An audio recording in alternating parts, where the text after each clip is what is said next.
IVM. The structure of marketing has been through some interesting evolutions. It's also demanded professionals who over the years have seen the practice itself evolve, both globally and locally, to constantly evolve and understand its paradigm shifts. This process of being part of an ever-evolving system of functioning has made many of these marketers look at marketing from an interesting lens of understanding that all of us can learn from, if we tap into it right. One such marketer is Aparna Mahesh, the CMO of Great Learning. With her years of experience both globally and locally and across market segments, giving her an interesting POV on the space, which you can all learn from. And she's my guest this week on Advertising is Dead. I'm Varun. I'll be right back with Aparna Mahesh. Are you looking for India's most awesome cricket podcast? Are you now tired of listening to the same old guys drone on about cricket everywhere? Edges and Sledges is a weekly cricket podcast hosted by three fans of the game, Varun, DJ, and myself, Ashwin. It was established in early 2018, has over 60 episodes now, and is of course now proud to be on the IVM podcast network. Each week, we get together from three different time zones, the USA, the UK, and Singapore, and we talk about things from the world of cricket, with a focus on Indian cricket.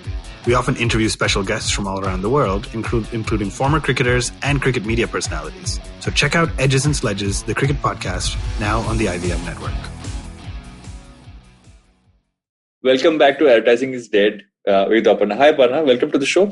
Hi Varun, thanks. Nice to be here. Yeah, you and I had a pre-chat a while back. This was a little before decided to take a short break from the podcast. But what I thought was interesting when I spoke to you is there were certain things that you spoke about which I thought would be very interesting for the audience to kind of cover. But I thought we'll start off with like a broader perspective on marketing and how do you kind of see what are you seeing as shifts in the space? Also from a broader perspective, what do you feel are the key areas that are really growing right now? Sure. How much time do you have? Because that's 20 years of experience. The best part of the podcast is that you can go on as long as. No, so as you're probably aware, right? I started my career in the late 90s. So that seems definitely like another era. So I've seen several big shifts. I've also had the fortune of working in multiple countries, right? So a lot of narratives, a lot of shifts, a lot of trends that I think I've been able to see up close.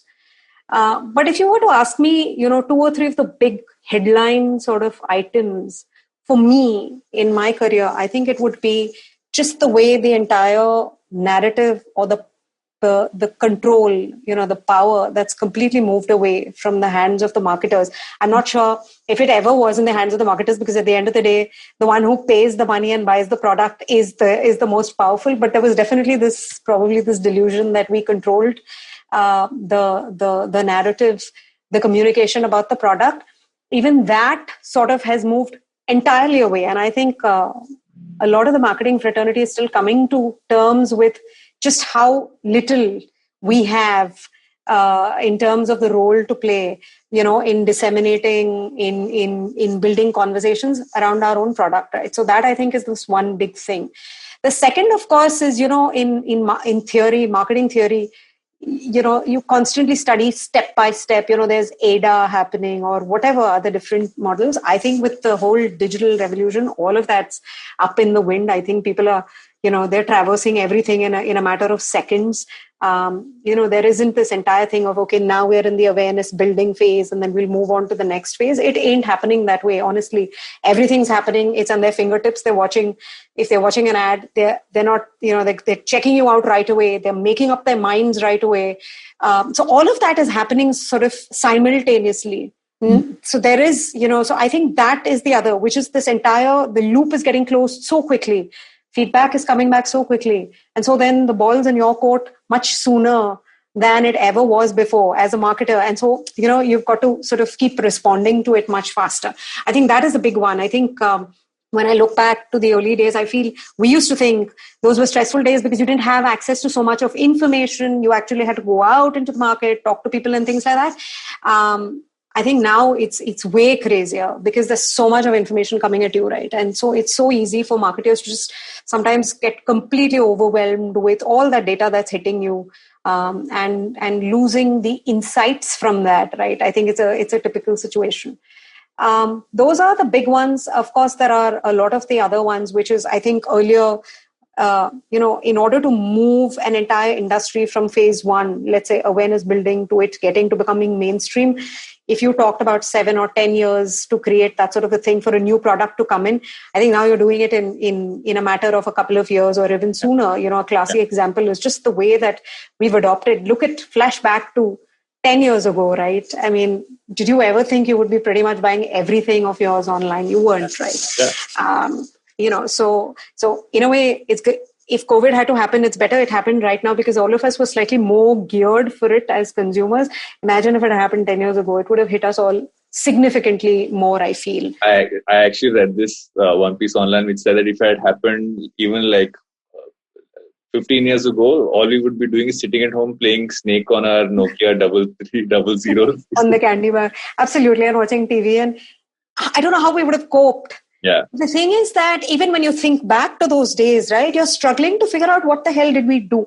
So that's sort of, I don't think that any generations prior to this have seen such a vast change in such a short period of time that they're struggling to think of life as it were just 5 years or 7 years ago. So those are all the big, as I call them, the headline game changers that I've seen up close and personal. Yeah. You have also spent a fair bit of time working in the UK and the US markets, right? If you had to look at marketing as to how we do it in India versus how it's done in regions like that, what have you seen as broader differences or other? I mean, I'm guessing there are pros and cons, and they're good and bad on both sides. But in general, what do you feel are the differences in the way we look at it from a global perspective and a local perspective? Certainly. So I must caveat this by saying that I've been back in India for more than 10 years now. So a lot of my personal experience is prior to that. Yeah. So I would get asked this a lot in the US when I first moved there. And my answer always would be the overwhelming use of emotion in Indian marketing. It's so like, even if we had to sell a suitcase, there would be this amazing in those days, right? There would be all the Cadbury's ads, and there would be so much, you would sometimes tear up, or you would at least feel a very strong sense of emotions when you saw advertising. None of that was happening there. Everything was a very rational sell. And that happens because it probably tells you how people approach advertising in each of these cultures.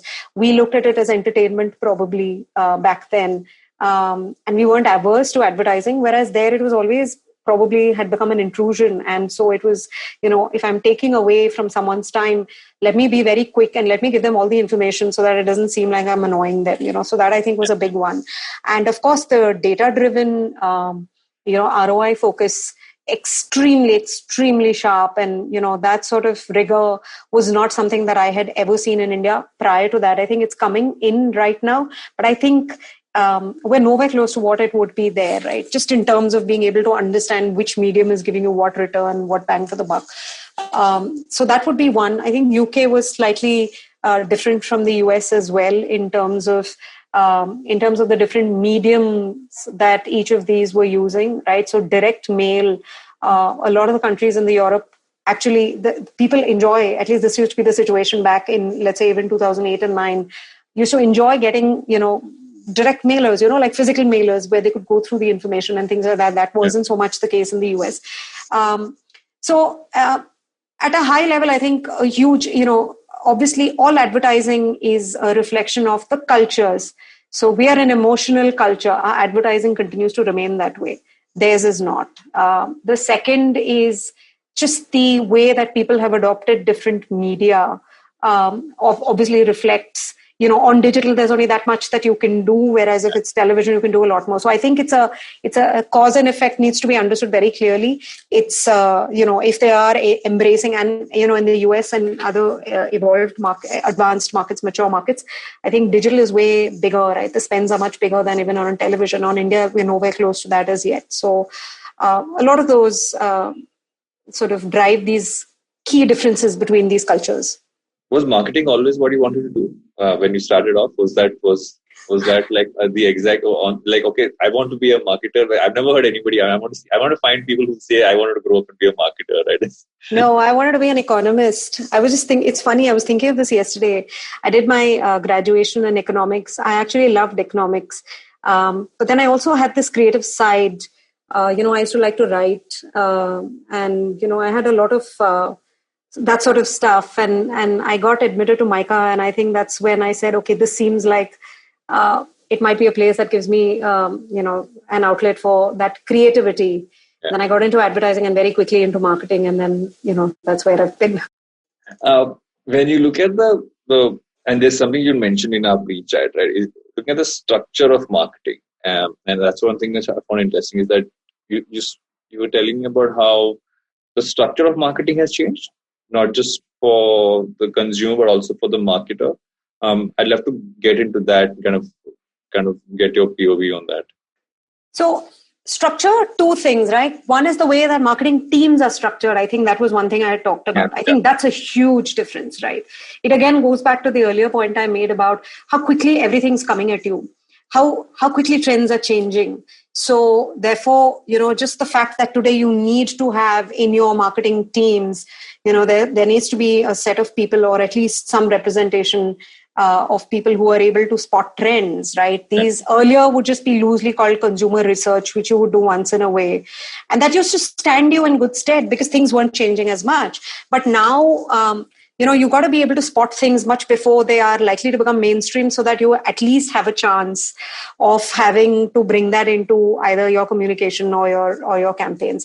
So that I think becomes very important. Someone who's got their ear to the ground, listening as we call it today, right? Not just social, but just all forms of listening has become so important. This was something that I had noticed, way back in countries like the US as well. I think there was a tremendous influence placed on listening back then. Then, of course, just the fact that, you need to be able to react very, very quickly today, right? So those, your teams need to have whether it's on social media or, your ability to respond to all kinds of interactions that are coming your way from consumers. And then there needs to be, I think, analytics. This is the big one, right? Where you have a analytics team, or at least that part comes into the marketing team, because you have to make some sense of all that data, right? So your knowledge, your decision-making can't purely be based on data. So I think while this team is very important in culling out, all the insights, so there's a little bit of all of this, then eventually you have to still go with your gut. Nothing can take away from just knowing your consumer really, really well. And sometimes just being able to step back and say, okay, this is the big picture, so there are all these bits and pieces coming at you. Yeah. So I think structurally, if I look at the way my own teams have changed over time, another thing that I see with a lot of digital companies is just bringing in your creative teams, at least a large part of it in-house, because the sheer volume of work that's getting done, so outsourcing that entirely is never going to take care of, especially with digital companies, though, there's so much being done. The shelf life and the decay rate of any marketing communication today is, how it is. It's use and throw all around, right? So, the earlier, even with television campaigns, if you could put a certain number of GRPs to a certain campaign, just because you're blowing up so much of money and those GRPs are happening so much faster, right? You just need to refresh your creative so much. So again, if I had to summarize that, Varun, it's about essentially input, right? Having teams that are good at listening, teams that are good at spotting trends, however that may be, even if it's through research, if it's through social listening, through multiple avenues. Third is the quantitative side, which is to have an analytics sort of a team in-house, which is able to look at all the data that you're getting, right? And making some sense out of it, reporting it in a manner that everyone else is able to then use. And then building on the communication. So what is the output of all of that? Because you've got to react very fast. So your creative teams that are getting built in-house, for instance. A lot of us are also now looking at bringing in some amount of media expertise in-house. While earlier that was never felt to be necessary, but it's just the volume, and as your spends go up and it goes across different media, it becomes a sort of a good thing to see if there's someone in here who becomes an integrator rather than you working with a digital agency separately and an offline agency separately. And so, all of these sort of coming together in how marketing teams are being structured in-house. I'd love to ask you one question about the in-housing part, right? There's been this conversation about in-housing that has happened over time, and it's obviously picked up steam in terms of how it's happened. The way I always looked at it was it's not a in-house or outsource. It's a balance of both to an extent. How have you seen that balance? How do you kind of crack that balance? You have to look at, let's go back to why is it that everything, or why is there a need for all of this to move in-house? Is there an agency or is there a structure that's available externally that is going to be able to take care of a lot of this for you? Probably not. If you went back to, let's say, even the early 2000s, where in the good old days of, let's say, the 15% commission happening, the agencies, right? There was enough for them to have invested in that. They were the integrators, right? The kind of value that they were able to add to a lot of clients was enormous, because the research would be the trend spotting, the research, the media planning, the creation, everything was happening by the agency. The minute you took media out of that, you were already separating these things out, right? So I think purely in my own experience, sometimes it's just easier to have a lot of this in-house than dealing with so many different agencies today. I think it's more a question of efficiencies, because there isn't one single player out there who's in a position to give you a lot of these that you're looking for. And that's where it really, I think it boils down to that. I think also it's an interesting point, right? Because at most times I feel that agencies are also trying to, I know there are a bunch of agencies globally, I haven't seen as many in India, who actually specialize in in-housing, saying if you want to in-house, we'll almost build that out for you. Eventually taking that in and saying, I need, this is what people are doing now. I'll have to be party to it. I can't fight it anymore, because there was a period when people were fighting it. But I find that interesting because I want to get into how you look at marketing, especially in your present role in marketing education. And that obviously you're looking at it from a perspective which is not traditional, right? Because I think education, which is digitally driven, versus education that is, for lack of a term, brick and mortar, if I want to call it that, is very different in how you deliver it and how you consume it, but also I'm guessing in how you market it, right? So kind of building a team to be always on to deliver that also would require this. No, you're absolutely right. I think different categories would require a slightly different approach. Now, when it comes to edtech, for instance, the audiences, especially where we are, right? We are in, let's say, higher online learning, professional upskilling, that sort of space, right? It requires a far more mature sort of an approach. Obviously, awareness building and letting people know, getting them to sort of know that great learning is a brand out there is one part of it, right? But then after that, how are you sort of hand-holding them? Because there are so many, it's not a very simple, it's not an impulse-driven category at all. So I think I might just want to step back and say, how is the process? I mean, marketing awareness is just the tip of the iceberg, because there's so much to happen after that before they actually write out a check for you. As opposed to, let's say, pure play e-commerce, for instance, right? Where there isn't much for you to lose in just run. So awareness could be a really large part of what you want to achieve there. Here, it's just a very small part of the beginning. And that is where it becomes, what are the kind of narratives we are building out? What are the kind of behavior that we want to inculcate? Because if it's about lifelong learning, it's about all career success today. And that's how the market has changed as well, right? Today, upskilling is not a luxury anymore. It's almost a survival necessity, because redundance and technology itself is changing so fast, right? So our entire approach here would be extremely difficult than, let's say, what I would have done in any of my previous companies. And when you look at how you would approach it, if you want to go a little deeper into that, how do you package? Because, also the other thing with EdTech is there's a lot of players who are saying, obviously all have slightly different focuses, the way I look at it and look at the market. Yeah. But they still kind of, for a regular consumer, they seem to fall into the same bucket. So how do you build that differentiation in a category that has traditionally always been school, college, or like worst case arts, commerce, science, Yeah. and then you have engineering, medical, etc. But how do you differentiate yourself? So that's a very neat, as you said, I think we moved from these buckets, watertight compartments, right? And we didn't sort of look at anything outside of that. So I'll tell you where it comes, especially in a country like India, right?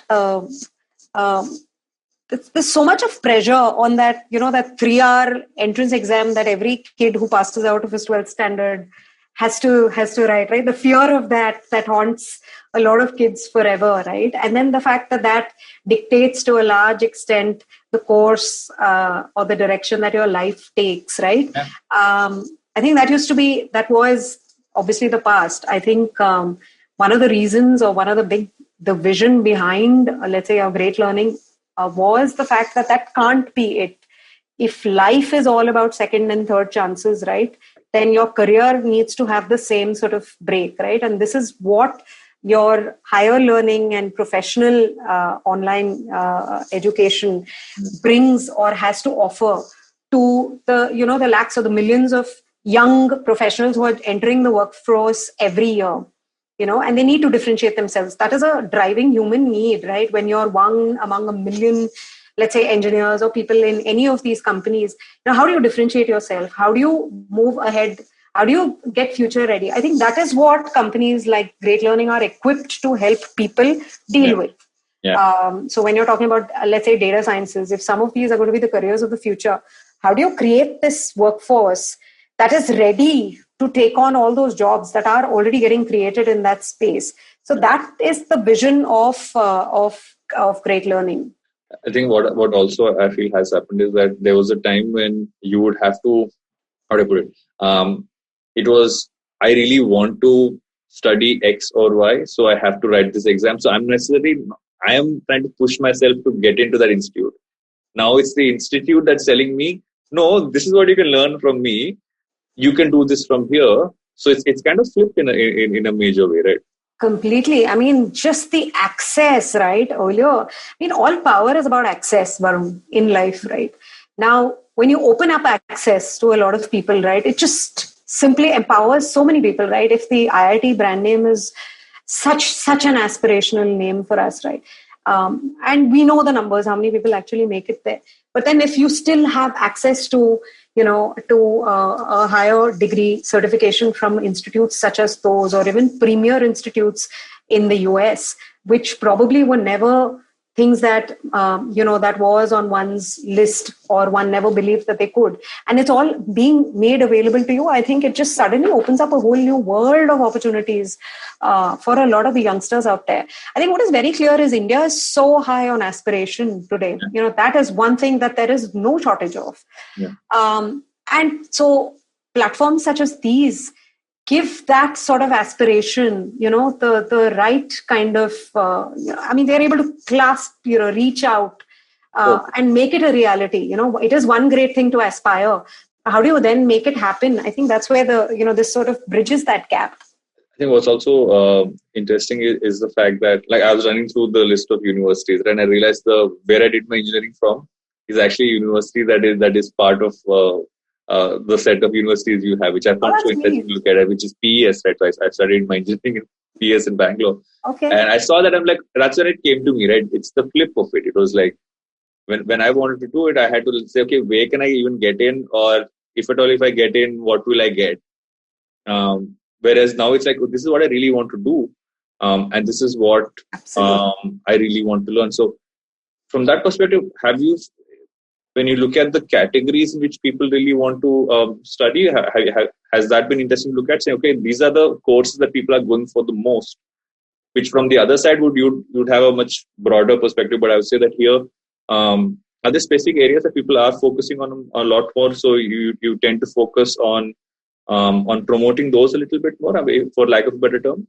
So it actually started, there's a huge demand for data science related courses, right? A lot of the people that sign up for our courses tend to be people who are within the, let's say, the IT industry, they're sort of looking to specialize, or they're looking to even change tracks completely. So the data science, there's so much being said and written about data sciences today, right? Or even if you were to take AI, ML. So I think there's a lot of curiosity about these. A lot of people who sign up for these are also people who want to significantly make bigger jumps in their careers and, change the trajectory. Apart from that, we also definitely see a lot of interest in courses like management. I think MBA has always been an evergreen, one big ambition for a lot of people in India. I think that continues to stay so. When people are able to get those without actually having to give up their jobs, and they can have access to that sort of education on the side, and it still makes a meaningful impact to their career. That I think that's a happy place to be in. So we are seeing interest in courses like digital marketing, for instance, management. If I have to look at your where you were before grade 11, which was quicker, and how you looked at commerce over there versus how you would look at like an e-com here. And if you have to go broadly, but also like specifically for both, how do you look at e-commerce as because there are very different like ways to look at it. Right? We tell it put e-commerce in one bucket, but this is like two very different ways to look at it. Very, very different. So I've done e-commerce. I spent a couple of years in fintech, and now I'm in edtech. So the motivations obviously are very, very different for each of these. As I think I alluded to it earlier, when you're talking about like e-com is impulse, you don't have much to lose. Right. So when you throw in a sale kind of a communication, or, just dangle something there, a little, a discount or, an offer or something, it usually tends to pique the interest of the audience, and then they come and sort of try you out. So it's the ticket size, right? With fintech, it's slightly different because I think the aspirations are there, but there are multiple other things that come into play in terms of what is your eligibility, and things like that. With edtech, it's different. See, but ultimately, I think the audiences, right, are pretty much the same, right, across all of these categories today. A lot of the digital brands are still talking to people who are in that age group of 25 to 40, right? And they have purchasing power. They have large aspirations, and each one of these just is able to make an impact in a different part of their life. I think obviously in that sense, I think fintech, edtech probably appeal to the rational side a lot more. A lot more information seeking happens there. Even the way that the decision making process happens, it's a lot more driven by, let me get the right information, let me make the right choice. Can the brand help me by empowering me with more and more information so that I can get to a point where I feel like I've taken this decision with a great deal of confidence and I'm not undecided. The buyer remorse that we keep talking about, how do I minimize that, right? So to that extent, I think one is more of an emotional impulse sort of a sell, and the other couple that I've talked about, fintech, edtech, etc., are very, very rational. Even when I look at, because I was running through the site as well, and I was looking at some of the parts, and I felt that was an interesting piece to look at as well, is the fact that this is entire categorization, which was and that's why I opened it while that, just so I get the ones right. So on one end you had balancing upskilling with motherhood, then there was a career gap, dream job even after a career gap, and many others. So the kind of person who goes for education now is also not necessarily, before it was if you want to do a course after that one age which you had to finish doing course. Your audience is very clearly, okay, people who are below a certain age, they're going to be doing this course. That's what I'm focusing on. The diversity of people who might want to come in and study now is so wide. Do you look at data and almost segment out and say, okay, this is how we'll kind of focus on different segments, or you feel that largely they all have the same mindset? It's the same mindset. As I said, I mean, if you look at our courses, they would appeal to people, let's say, with very less work experience, even from let's say 2 years or 3 years into the workforce, right? Up until we've got other programs for very senior management as well, right? People at 10 and 15 years. So the motivators could be very different. One could be, so let's forget age for a minute. Let's look at the motivator or that trigger. It could be that I'm not really happy with what I'm doing right now. I don't see myself doing this even though I'm already in the workforce. Now, remember, today we're talking about a generation that's absolutely okay with dumping what they're doing and moving on. It's a brave new world, a wonderful world, right? Where we would never, sort of gave up a job without having another one in hand. A break was considered to be like suicide, right? So I think that's gone, right? So if you're not happy in it, I think everyone's looking, it's a marathon. I think there's a realization that you don't want to burn yourself out. And so if you're not happy, even in 3 years, and of course, like there are extremes of that, but let's look at the rational cases. I don't see myself, I got into this field, let's say it's sales, and I feel like the pressure is just too much, and I don't see myself doing this.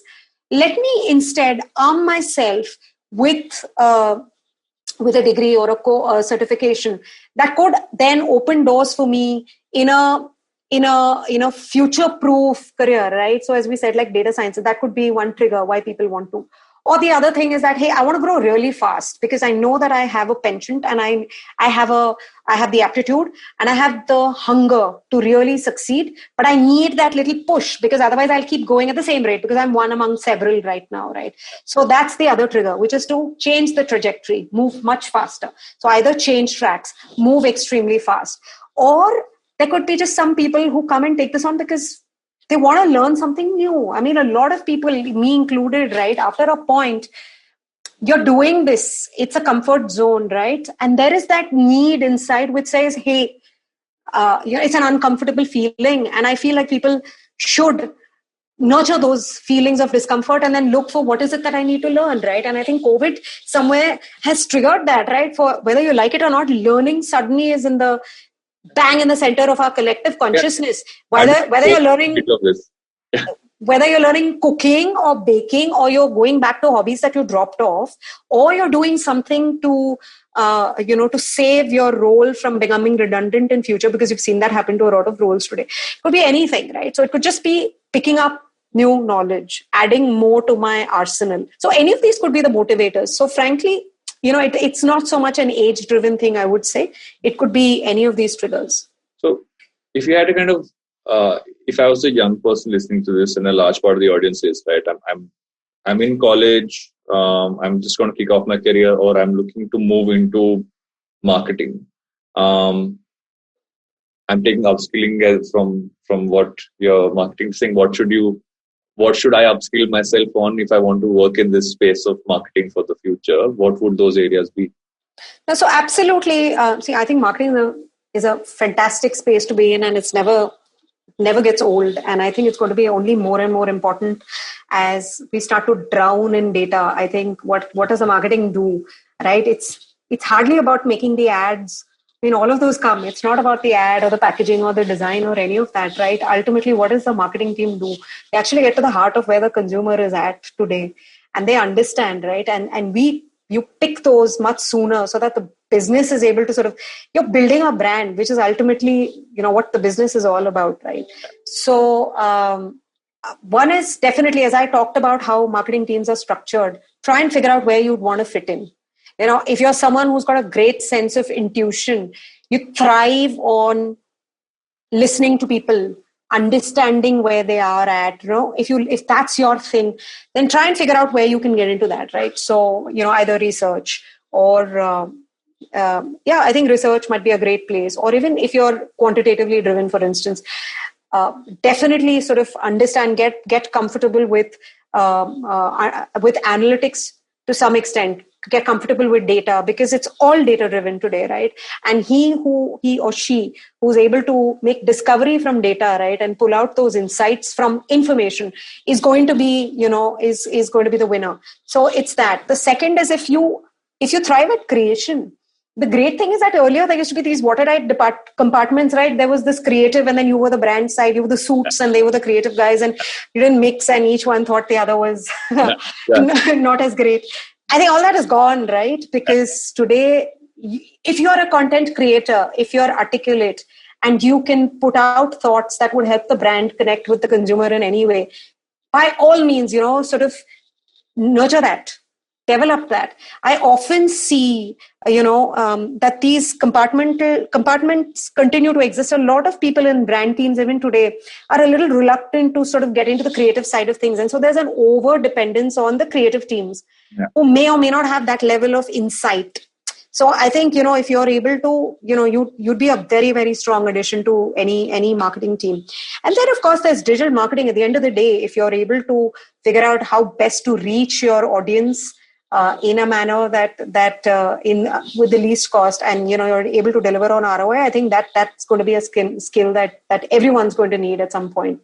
So all of these, understand media in general. What is working? What are people doing? Where are they at? How can you reach them? All of these, very, very bright future for youngsters who want to get into marketing. You actually mentioned media, which is interesting because I feel that most times, and I still somehow see this in colleges when I go there, or when I could go there rather, is that you kind of come in and say, okay, I want to be a copywriter, or I want to be a business person, and my point is always like, you can do all of these at the same time. Like it's no longer just. I think some of those preset divisions don't necessarily have to be there. You could be absolutely you could be a business person with a very strong creative. Absolutely. I love writing lines and doing that sort of stuff. And I think a lot of this is just in the mind. A lot of baggage that people who probably started their careers several years ago have come with. So the important, and this is something that I learned extensively through working with in the US.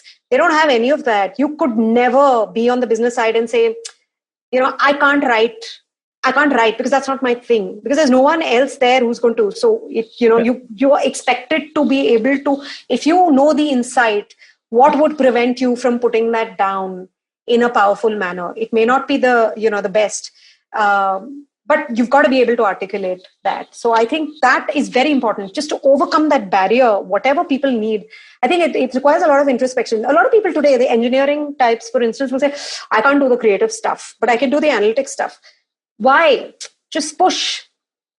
The interesting part, though, I would say, because you mentioned engineers, is that I have found the most number of engineers, including me, who are part of the creative industry. But I feel that's a different kind of engineer. That's the kind of engineer who said, I don't want to do that side. Absolutely. But what you don't realize is once you get to the creative side, and if you're on in marketing, I still talk as much numbers and I have to look at as much data as I would have had to if I had continued. It's a very, very powerful combination.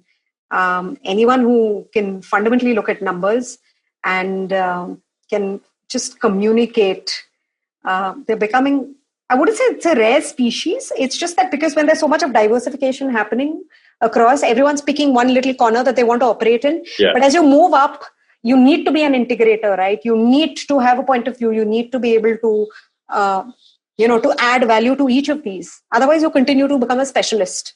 It kind of stops your growth in that sense. It would, and it's a rapidly evolving industry. It's a rapidly evolving space. So who knows whether that will even be there or not, right? So I think it's very important to be very agile. I think like every other function. As we come towards the end of every episode, what I do is a segment called the Humans of Advertising, which is generally not necessarily about the work, but about you, and it's a set of random questions. Most of these questions are the same for all my guests. If you had to tell people who you work with or people who know you in the workspace that there was a particular thing that you spend a lot of time consuming or are a huge fan of, or you actually obsess over a lot, what would that be, and which would surprise them? Wow, that's an interesting one. So I read a lot of philosophy. I'm not sure if people would associate that with me. That's interesting. A lot of philosophy, a lot of Indian philosophy as well now, ancient Indian philosophy. That's become a recent sort of obsession. So that I think, because I think on the outside, I'm, sort of come across as probably extremely extroverted, and I'm in the know of everything that's happening on, let's say media, entertainment and all of that. But fundamentally, this is one, any kind of philosophy, I think, that I think they would. Feels more relevant now than ever to study philosophy.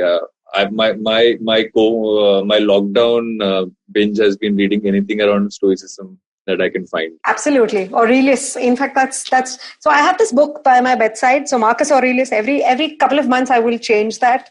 Yeah. It's just your daily dose of something to just bring you back, right? The goal of people is not to make you happy. The world does not exist to make you happy or make your life easier. I think it's always great to sort of hear that. I've actually found it through this author called Ryan Holiday. So Ryan Holiday used to be a marketing executive. Okay. Who wrote a couple of books, right? And then he started writing. Now he's primarily stoicism. And I found it interesting that, he was in marketing and he actually spoke about the fact that after his first two books, I think both were focused on that space, media and marketing. And he decided to write this. His publisher was like, no, please just go back to writing about marketing. Why are you writing about philosophy? And it makes sense, doesn't it? You're pushing people to consume. At some point, you probably just want to sit back and realize how the futility of just consumption. But no, I'm not. I think it's a life stage thing as well, possibly. Yeah, totally. What can you put together in an instant? In an instant? Well, I could cook, so I can churn stuff that would be edible in an instant, probably. But in an instant, a song, a tune.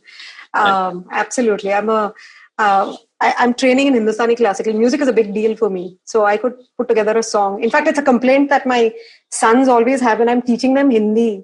Then I will break into a song somewhere just to tell them the different uses. And no. Can we just... I could break into a tune in an instant. Anything you've read, listened to, or consumed in recent times that you would recommend? That I would, sorry? That you would recommend? Something you read, something you listened to, watched, could be anything. So I read a lot of fiction. So honestly, I don't know whether that's the kind of thing I should recommend right now. But currently I'm reading Avni Doshi's book, The Girl in White, which was shortlisted for the Booker. It's a very sort of interesting story about a very troubled relationship between mother and daughter. I find those kind of things very interesting. So anything that circles around relationships and things like that, I think I would love to. So that's what I'm reading right now. Nothing seriously otherwise comes to mind, honestly. And what is generally my last question on every episode is, why will advertising not die? See, I think as long as humans are alive, advertising is going to be strong, alive, and kicking. It's a simple thing, right? The media might change, but our need for consumption, our need for products is always, unless all of us give it all up and get very philosophical and decide that we're not going to consume. But even there, right, there is going to be something that probably will need to be brought to our attention and will need to be advertised. So, so my line on that is always, as long as human beings walk this planet, advertising has a long life ahead. Thank you so much for doing this. This has been, there are a bunch of learnings through this, which I was noting on my head, and I'm going to make those as well. And I'm sure people who are listening to this as well, will have a bunch of insights to get from that. Thanks a ton for doing this. Thanks, Varun. I loved being on the show. Thank you. Thanks so much. Thanks. I hope you enjoyed that show. If you aren't following us on social media, please do. We're IVM Podcast on Twitter, Facebook, and Instagram. It's been an absolutely incredible week on the network. We had so many great guests, so many great episodes. Advertising is dead. We had Faye D'Souza on. Varun took a break for 4 weeks, but what a bang he's back with. Siddharth Deshmukh celebrates the 100th episode of The Traveling Professor. It is an amazing show which I cannot say enough good things about. Please do listen to it. And a different Siddharth on the network, Siddharth Bhatia. He's just been absolutely guest after guest, right? This week, Zoya Akhtar talking about Gully Boy. I couldn't imagine a more interesting conversation. Ragini Kumar is on 2 different episodes this week. She is on Cyrus Says and she is on Edges and Sledges, both in anticipation of her new show, Zindagi Diaries. Do check out her appearance on both of those shows and her new show as well. Tanvi and Shlok of the Millennial Athlete had a phenomenal episode with Dinesh Karthik and Abhishek Nair. Absolutely riveting stuff, talking about mentorship in many different ways. Definitely do give that a listen. And finally, I have a request to all of you. We have our listener survey going out this week. Every year we send out a listener survey at the end of the year. We're doing it again this year. And we would really, really, really appreciate your help in letting us know a little bit more about yourself. Our advertisers are really keen to find out who is listening to us and more about them. Anything that you could do is kept anonymously, and we would really appreciate your help in this. And to sweeten the pot just a little bit, we'll be giving a randomly selected group of participants in the survey some IBM swag. Last year we gave out coffee mugs. What we're going to give out this year is still a surprise. So please do help us out. Would really, really appreciate that. And with that, I hope to see you again next week. Beta, did you know 79% of all scientists in NASA are Indian only? देखो, India में tax सिर्फ middle class भरती है. Everyone is just enjoying free यार. आजकल के youngsters are only interested in partying and enjoying. उनको देश की पड़ी ही नहीं है. बेटा तुम बस शादी कर लो, उसके बाद तो you can enjoy life like anything. I will tell you what this country needs. This country needs 15 years of dictatorship. That is the only way to become a superpower. See the Chinese, how much they've progressed. सुनो, तुमने ये WhatsApp forward देखा? So what's common between all of these statements? They're all absolutely rubbish. Fake WhatsApp forwards that spread like wildfire. And statements that defy any logic. We are here to debunk them all. Way of family WhatsApp groups, worst nightmare. Where what happens when you read a book. Basically, we're just a bunch of guys who want to cut through the bullshit of everyone saying this, how it won't be true. So that the next time someone confidently squeezes out some WhatsApp or Twitter BS, you can look them dead in the eye and go, Uncle, please sit. So join me, Joel. And me, Tushar. Every Mondays for a fresh new episode of Uncle, Please Sit.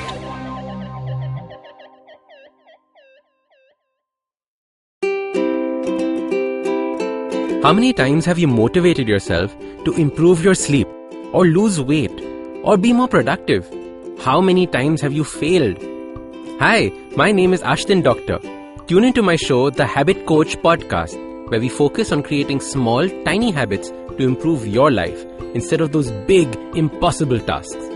So make listening to me a habit every Monday, Wednesday and Friday on the IVM Podcast app or ivmpodcast.com or on your favorite podcasting app.